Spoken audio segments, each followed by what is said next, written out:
আসসালামু আলাইকুম। আজ আমি আপনাদেরকে বানিয়ে দেখাবো কিভাবে সহজে মজাদার কাপ পুডিং বানানো যায়।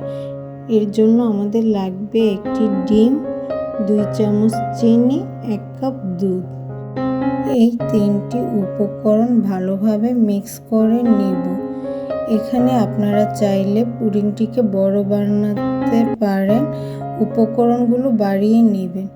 যেমন এখানে আমি একটি ডিম দিয়ে 1 কাপ দুধ নিয়েছি, আপনারা 2টি ডিম দিয়ে বানালে 2 কাপ দুধ নেবেন। এভাবে বাকি উপকরণগুলো বাড়িয়ে নেবেন। ভিডিওতে দেখতেই পাচ্ছেন মগে আমি আগেই ক্যারামেল বানিয়ে নিয়েছিলাম।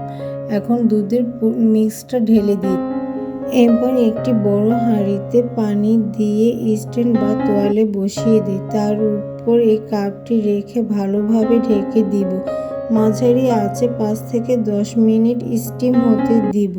ঠান্ডা হলে ফ্রিজে রেখে দিলে হয়ে যাবে আমাদের মজাদার এই পুডিংটি। দেখতেই পাচ্ছেন আমাদের এই পুডিংটি কেমন হয়েছে। এভাবে আপনারা খুব সহজে বাসায় বানাতে পারবেন এই মজাদার পুডিংটি। আর আমার এই ভিডিওটি দেখার জন্য ধন্যবাদ।